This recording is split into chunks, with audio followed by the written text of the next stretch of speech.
Por acaso, o poeta acha que vegetais e frutas são o mais importante da pirâmide das necessidades? Evidentemente que não. É o que, então? É a liberdade.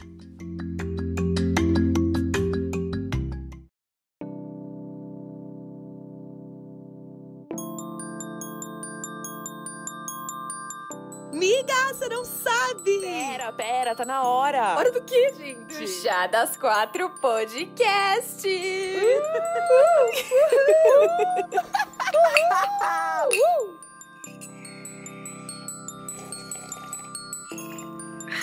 Sachê das 4.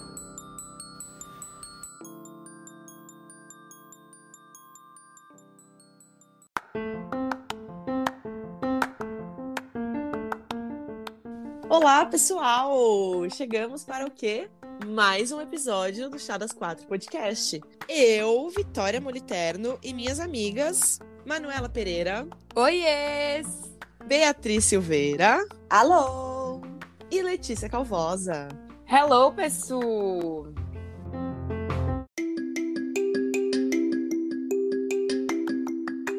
Estava em uma manhã muito bonita. O ar, como se costumava dizer, cheirava a dólares. E dessa vez, o nosso episódio é um pouco diferente dos outros. Pela primeira vez, a gente está fazendo um episódio de cultura. E esse episódio surgiu do meu biscoito que eu dei no episódio anterior. Então, se você não escutou, vai lá, escuta. Ele é bem curtinho e é divertido, você não vai se arrepender. E a gente veio falar hoje sobre o livro Vamos Comprar um Poeta, que foi escrito pelo autor português Afonso Cruz. E esse livro fala, basicamente, sobre uma sociedade distópica num futuro próximo. É uma sociedade que é completamente baseada no capitalismo, na produção de bens materiais e no utilitarismo. E essa sociedade ela é narrada no livro do ponto de vista de uma menina e da sua família. E nessa sociedade, essas famílias, elas compram artistas. Podem ser escultores, pintores, enfim, e mais variados tipos de artistas. E essa família decide comprar um poeta. A menina pede pro pai um poeta. E o pai compra esse poeta. E aí a gente começa a ver o dia a dia dessa família completamente engolida por esse sistema capitalista, chacoalhada pela presença desse poeta. Acho que é legal falar que é muito doido, porque ela tem uma linguagem muito técnica, né? A gente imagina, quando a Vicky falou primeiro desse livro pra gente ler, eu fiquei, legal, vai ser uma coisa capitalista, mas eu não achei que ia ser tão técnica. As descrições que ela faz, todas são tipo, porque ele chorou 80 mil lágrimas e andou 3 passos e encostou no ombro esquerdo da minha mãe. Então, tudo é muito técnico. Aí você vê que o olhar das pessoas nessa sociedade, ele é super matemático, né? Não Tudo tem... é contabilizado, né? Exato, as descrições não tem um pingo de poesia, ela é só muito técnica. Ela é muito exata, né? São números quebrados. É uma mesa que tem 37 centímetros de diâmetro, 2 gramas de saliva, que é um beijo. O jeito como essas coisas que são humanas, né? Que são, sei lá, até abstratas, esses sentimentos, sensações, são colocadas de uma forma muito lógica, né? Sim, e é muito interessante ver como, ao longo do livro, assim, isso vai sendo perfurado, né? É muito louco. Não, e vale dizer que as pessoas não têm nomes, né? Nessa sociedade. É verdade. Elas têm números, o que também é meio bizarro. E um nome legal é um número grande, com vírgulas. Com decimal. Com números decimais, enfim. Só para explicar, exemplificar o nome, não é o número 10, número 13. É o número X874,35. Uma coisa bem preciso, né? E aí também a gente percebe logo no começo do livro que um dos lemas dessa sociedade é crescimento e prosperidade. E é muito louco, eu gostei muito disso, que a menina, que a gente acompanha essa menina, né? E a gente vai entendendo junto com ela que é muito normal nessa sociedade as pessoas entenderem mesmo o capitalismo. Elas estão muito dentro e para elas tudo é uma relação de troca utilitária, tem que ter sentido, né? Então ela até fala do casamento dos pais, que eles têm que trocar um com o outro, que os casamentos servem para isso. O irmão, por exemplo, que se apaixona um pouco mais, eu suspeito que ele tem Vênus em Câncer, hein, gente? Não queria falar nada. Do nosso time, Manu. Do nosso time. A gente reconhece, não, apaixonado. A gente reconhece. Então, ele, por exemplo, Ele fica assim, bom, eu vou ficar com essa menina porque talvez ela seja essa parceira utilitária que eu vou, sabe? Que eu vou construir no futuro. Tudo tem muito, assim, essa consciência de que estamos num sistema capitalista e precisamos fazer o lucro, a economia girar. É muito legal isso, achei isso incrível. Você falou agora dele se apaixonar, né? E tem uma parte que eu achei muito específica no começo, que ele vai contar que tá apaixonado, né, pra irmã. E aí ele fala que ele tá com uma fragilidade interior por essa menina e não sei o quê. Aí a irmã pergunta, é fome? Você tá com fome? O que é isso, amor? Não sei, eu tenho que sentir, eu sinto fome. Exatamente. Termos técnicos, né? Exato, vamos falar de fatos aqui, nada de sensações. Uhum. E tem uma coisa muito louca que ele fala quando ele tá conversando com a irmã e ele vira pra ela e fala, eu acho que dessa vez vai dar certo, assim, essa relação. Ele fala assim, realmente acho que ela está disposta a associar-se a mim. Tipo assim, associar, você se relacionar com acoplar. Um sócio, né? Um sócio na empresa. É tipo regredir, né? Assim, quando a gente pensa que antigamente as pessoas casavam, o casamento de fato era um negócio, né?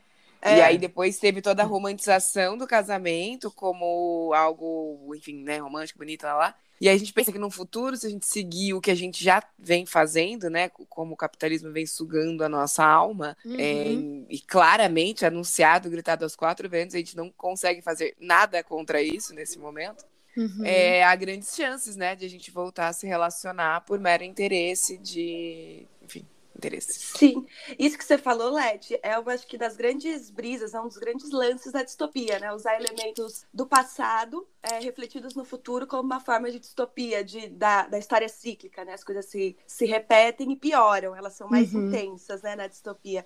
Acho muito interessante a gente pensar nisso, nas relações como elas eram, aí como elas estão hoje e como elas vão ficar depois, essas relações mercantilizadas, né? Esse livro é uma grande brisa, essa é a real, né? Essa é a real. É uma grande crítica também, né? Além dessa crítica ao capitalismo e tudo mais, é também esfregando meio na cara das pessoas as coisas como elas são hoje em dia, em que, tipo, o artista não é nem um pouco valorizado. Tipo, o artista, ele é considerado um inutilista, né? Que é um termo que eles usam muito no livro também, que é tipo um xingamento no livro. Você ser um inutilista, tipo, você não produz nada, assim. E na visão deles, o artista basicamente é isso. Só que você aí produz pensamento, né? Você produz não pensamento, serve você pra produz nada. poesia, né? Poesia, assim, nos mais variados tipos. E aí, no livro, ele mostra justamente isso, que esse poeta, ele vem pra chacoalhar tudo. E aí, um pequeno spoiler, assim, porque a gente, vai ter muito spoiler mesmo nesse episódio. O pai da menina, ele é um grande empresário, né? Ele teve uma grande sacada aí em algum momento e construiu uma grande empresa e tudo mais, uma fábrica. E aí, no meio do livro, ele começa a ter uma derrocada, assim. A fábrica dele começa a perder muito valor, eles começam a perder muito dinheiro. Aí ele fica falando pra família que eles vão ter que diminuir os gastos, que eles vão ter que apertar o cinto, né? Ele usa essa expressão. E no final de tudo, quem resolve o problema dele é o poeta. Sim, de um jeito. Não só o todos, dele, né? como de todo mundo, como todos da os família personagens. inteira. Exato. É muito legal a inserção da metáfora como uma outra forma, né? Como essas pessoas que vivem nesse tempo-espaço são muito lógicas e muito teóricas. Elas são literais, essa é a real, né? Isso, literais, exatamente. Quando o poeta traz a metáfora, eles ficam, mas isso é mentira, você tá mentindo. E eu não tô mentindo, eu tô falando de um outro jeito, eu tô olhando por uma outra linha, né? Não, eles nem entendem, né? Que é a Exato. metáfora. Eu ia falar isso, que a poesia, né, se a gente pensar como ela é feita, ela é construída... Quando a gente estuda na escola, poesia, literatura e tal, a gente estuda as figuras de linguagem, né? Que é comparação, metáfora... Aquele lá que o Gillette é o nome do objeto, mas é o nome da marca, que eu não lembro o nome agora. Produto, a marca pelo produto. Isso, tem todos aqueles que a gente estuda na escola. Isso tudo são figuras poéticas que a gente usa como um recurso de falar as coisas de um jeito mais sensível, de outro jeito, né? Que traz... Manu, você é muito chique, letrista! Gente. Tem que Formada gastar em letras, diploma. né, gente? Claro, Mas aí poeta. é interessante perceber no livro que é isso, até o poeta chegar... Eles não têm isso. As coisas realmente são muito literais. Eles estão falando de 4 passos para o lado que o menino deu para fazer não sei o quê, sabe? Então é legal que o poeta introduz na vida dela. E aí a menina, por exemplo, quando o poeta... Depois eles dão o poeta, né? Eles deixam o poeta na rua porque eles não têm mais dinheiro para sustentar o poeta.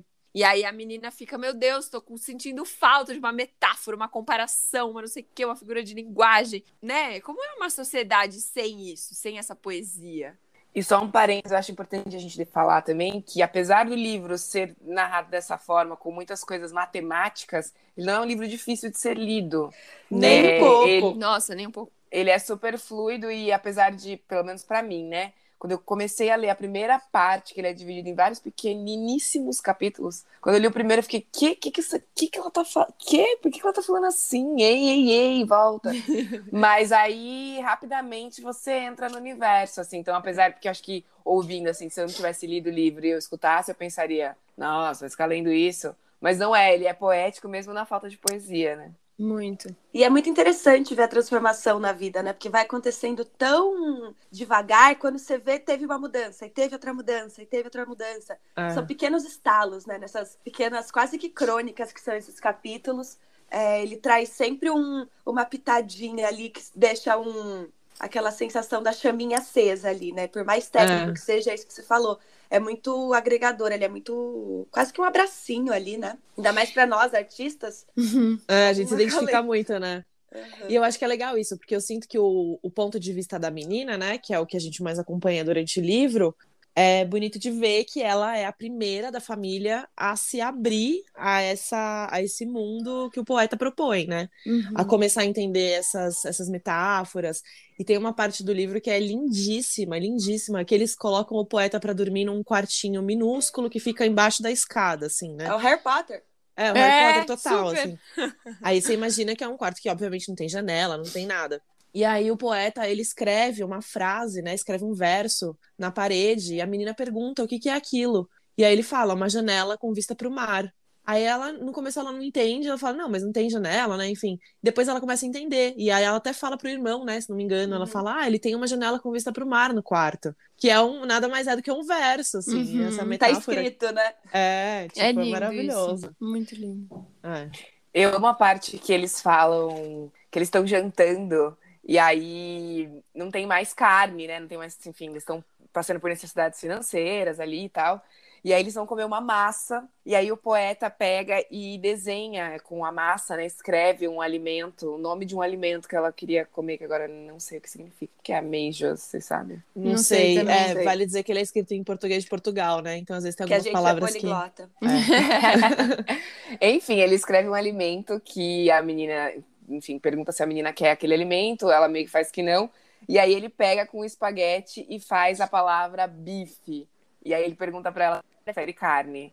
E aí pra mim fez tudo. Tipo, plá, explodiu na mente, assim, porque são nesses pequenos momentos que ele vai, introduzindo, assim, muito subversivamente essas coisas. E até quando o cara vai comprar, né, quando eles vão comprar o poeta, que o cara fala, mas ele é subversivo. E aí o vendedor fala, eles têm todos que ser um pouco subversivos, senão perde valor de compra. E aí o pessoal vai preferir comprar um hamster, entendeu? Mas então... ainda assim, é um valor baixo, né? Esse, por exemplo, é menos de 2% subversivo. É controlável. Também não pode ser muito, senão é bagunça. Claro, tem um escultor que suja toda a casa, artista que suja a parede, o poeta, ele não pode... Basta um papel e uma caneta, né? Um bloco de papel e uma caneta, e ele já tá satisfeito, assim. Já fica feliz. Acho legal a gente falar também que essa coisa mesmo de comprar um poeta, né? Que a gente falou aqui um pouco agora, mas assim, realmente, comprar um poeta é como se compra um pet. Isso é muito interessante, assim. E é isso. Na verdade, quando a Vicky deu a sinopse do livro pra gente ler, ela falou, então é como se fosse mesma coisa que comprar um cachorro, comprar um poeta. E aí, inclusive no próprio livro ele explica exatamente assim, né? Então nessa sociedade existe você comprar um cachorro, um hamster, mas também existe você comprar um poeta, um artista, um escultor. E aí assim, pra que serve um pet, né? Ele é quase uma segunda companhia, mas ao mesmo tempo ele tá meio ali junto com você, mas ele só serve pra te dar amor no fim do dia. E aí esse poeta serve pra quê, né? Ele serve pra isso, assim, pra tá ali, né? Tocar a mente da rapaziada. Isso, ele cara, vai soltando brisa. pequenas doses de poesia. E aí ele vai se enfiando aos poucos, até que a menina para uma hora de contabilizar lágrimas, né? Exatamente. Ela fala, não quero mais contar lágrima, agora eu quero fazer outra coisa. E aí ela vai tentando explicar pra mãe, que também é, entre aspas, convertida, pro irmão. Acho muito interessante isso. Eu fiquei muito louca como ela puxa a gente pra dentro da história. E eu quase que me senti corrompida junto com eles, assim. Sim, o poeta tava aqui em casa, né? Muito. Super. A escrita, ela é muito, muito leve, muito gostosa. Quase que um humor até, né? Engraçadinho, tem uma pitadinha. É satírico, ali. né? Super. O lance dos patrocínios é 100% isso, né? Tudo é patrocinado. A gente não falou disso. Tudo. Porque no livro tudo, absolutamente tudo é com patrocínio. Ele tava vestindo uma camiseta que era patrocinada pelo posto de gasolina, ela tava andando num carro que era patrocinado. Tipo, tudo é patrocinado. O tapete da sala, coisa. tudo. E o poeta tem roupa sem patrocínio, que ela acha esquisitíssimo, né? É muito legal isso. É um contraste que ele representa, né? Super. E essa transformação, né, que ele vai causando na família, tem uma parte que é muito boa, que eu até abri aqui no livro, que a mãe, você percebe que, assim, claramente, ela sempre foi aquela mulher exemplar, né, entre muitas aspas, assim, obviamente, do que se espera de uma mulher e tudo mais, cuidava da casa, da família, cozinhava, e aí um dia ela chega e fala pro marido, fala, eu não aguento mais, entendeu? Eu sei que a minha vida é isso, é cozinhar, é limpar, e eu sei que isso contribui para essa dinâmica dessa sociedade e tudo mais. Aí ela fala, mas eu tô sentindo, não sei, uma coisa, sabe? Ela não dá a palavra, assim. Aí a filha, acho que é a filha que fala, você tá sentindo um vazio? Ela fala, tô sentindo um vazio. Aí o marido fala, mas você tá parecendo um poeta falando. Tipo, então, ele vai meio que contaminando, assim, essa família, sabe? A menina também, uma hora, fala, não lembro o que ela fala, que a mãe pergunta, você virou poeta? Que é isso? Por que você tá falando ficam assim? se estranhando, né? É. Mas isso é muito bom, né? A relação do pai e da mãe. Que eu sinto que o pai, ele tem um lugar muito técnico mesmo, né? E ele é bravo, e ele fica mandando o poeta pro quarto, e ele fica, que saco, a gente tá ranzinza. Super. E a mãe, a gente vai começando a torcer pra ela, porque ela, no fim, não tá que nem o pai, né? Ela não tá tão a serviço da sociedade que nem o pai. Ela começa a se sensibilizar e falar, cara, eu queria ser mais que isso, né? Não quero ser tratada desse jeito, porque tem uma hora que a menina fala que na sociedade, normalmente, quando pedem pra mulher cozinhar, quando o pai pede pra mulher cozinhar, ele pede quase como uma encomenda, assim. Ela pede faz um pedido, encomenda. Assim. Gostaria de encomendar, né? Eles falam. Exato, gostaria de encomendar um jantar com bife, sei lá eu. Só que esse pai, ele manda muito nela, ele ordena. E aí ela começa a ficar meio cansada. E é muito legal a virada dessa mãe, né? E aí ela vai buscar a cumplicidade na filha. É muito lindo, que aí é esse momento do vazio que a Vicky tava falando. E é muito foda que as duas se unem também, né? E a fala dela nessa virada é muito boa, né? Quando ela fala, eu não quero mais cozinhar porque eu faço muito mais do que espaguete, bolonhesa e ervilha. Simplesmente por isso. Só porque ela descobre que ela é mais através da poesia, né? Sim. Uma parte bonita também do livro é que depois que o poeta vai embora, a menina fala que ela tá sentindo falta, né? Das metáforas. Eu acho bonito isso também, assim. E essa relação da mãe e da filha, eu fiquei pensando muito no oposto masculino e feminino. E aí, por exemplo, a gente já viu, né, em alguns lugares que, por exemplo, o yin e yang, o yin é o feminino, o yang é a parte masculina, e o masculino sempre tá atrelado, até, tipo, por exemplo, Marte é masculino e Vênus é feminino, né? Tá sempre atrelado à parte racional, a parte masculina, né? Tanto que dizem, né, que o capitalismo, né, o patriarcado é tudo masculino, porque ele é um lugar muito técnico, muito separatista, cada coisa no seu lugar. E aí, a liberdade é feminina. Exato! E a outra parte, a parte sensível, delicada, espiritual, né? Acaba sendo a feminina. E eu acho que quando as duas se unem, a mãe e a filha, eu acho que elas e o poeta também, que acaba trazendo esse lado feminino, elas subvertem nisso também, né? É tipo, gente, vamos se unir, porque tá faltando delicadeza nessa sociedade, tá faltando subjetividade, tá faltando romper com essa tecnicidade, com esse utilitarismo todo, né? Muito lindo isso. Super bem observado, Manu. Faz todo sentido mesmo, se a gente pensar. E acho até que reflete também nessa transformação que está acontecendo agora por conta de pandemia e tudo mais, sabe? O quanto a gente está sendo obrigado a buscar a arte e esse lado sensível e feminino, né, da vida mesmo, do que nos movimenta sensivelmente. E acho que não só a poesia, mas a arte em geral, né? Fiz um curso esses dias. E a mocinha do curso, a instrutora, disse que sorte a nossa, né, realmente, que escolhemos ou fomos escolhidos por essa profissão e podemos sempre viver de arte, porque agora o que a gente vê é todo mundo correndo para se banhar em arte, para conseguir de alguma forma viver minimamente bem nessa sociedade, nesse momento, dessa forma como está acontecendo agora, né? Então acho que esse seu apontamento foi assim brilhante. Amiga Leti, eu ia falar exatamente isso, exatamente. Que eu fiquei pensando muito nisso, claro, das pessoas que buscam arte, mas também de quem faz. E como é um privilégio, né, a gente poder ter um trabalho que nos obriga a furar esses fluxos de pensamento, esses lugares lógicos e capitalistas, e a produzir pensamentos e a produzir reflexões, e quase que não a produzir pessoas, né? Porque acho que a gente não produz pessoas, mas a gente ajuda ali na formação e no desenvolvimento mental. E é incrível a gente poder trabalhar nesse sentido e poder ser esse poeta que fura esses lugares e que tá aí trazendo essas pitadas de poesia e essas pitadas de leveza nesses dias de hoje que são avassaladores, né? Que a cada dia que passa a gente se vira do avesso e de novo do avesso e de novo do avesso. E que bom que a gente pode transformar isso em trabalho e em arte, consequentemente, né? Acho que tem a ver com a criação mesmo, né? Exato. De criar mundos imaginários, de criar novas realidades, né? E eu acho que a Magil, né, que a gente já citou 85 mil vezes, ela fala isso sempre. Maria Júlia Pinheiro, tá, gente? Pra quem não sabe, a gente fez aula com ela e faz há muito tempo. E ela sempre fala de criar imaginário, né? Sim. Então isso é um jeito de... Esse poeta criou imaginário, ele deu para essas pessoas a possibilidade de imaginar mundos novos, de imaginar uma janela onde não tinha, uma janela com vista para o mar num quarto de 3 metros quadrados.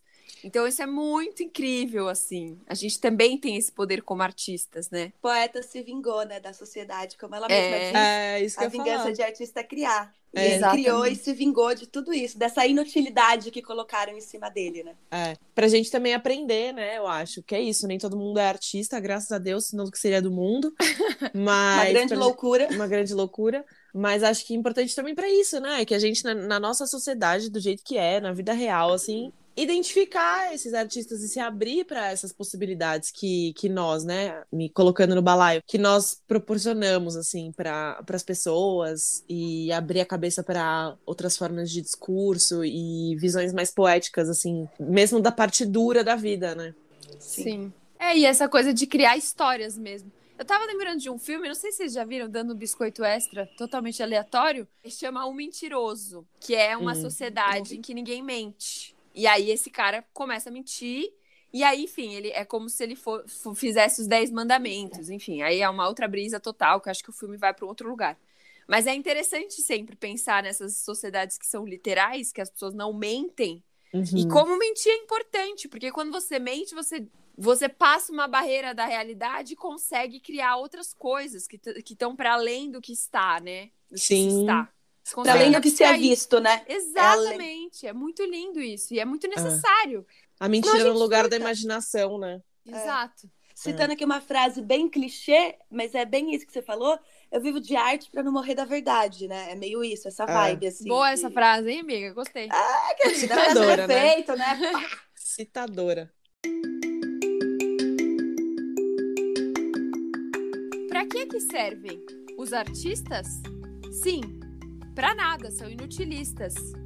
O que este poeta faz? Poemas, respondi eu. Pra que servem? Pra muitas coisas. Há poemas que servem pra ver o mar. Elas olharam pra mim, os olhos muito arregalados.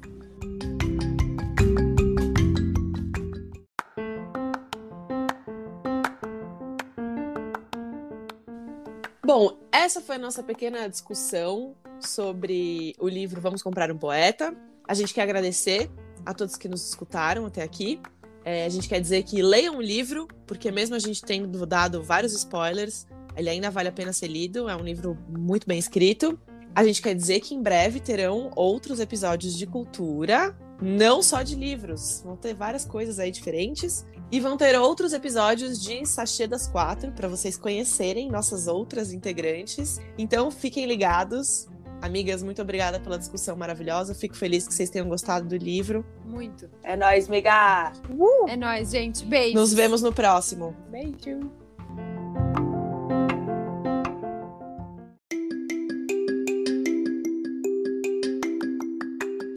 Sem metáforas, por exemplo, não é muito interessante falar. Eu posso dizer que uma janela é uma janela, mas isso toda a gente já sabe. Com a poesia, posso dizer que uma janela é um bocado de mar ou uma cotovia a voar. Mentiras. Por vezes são as únicas verdades.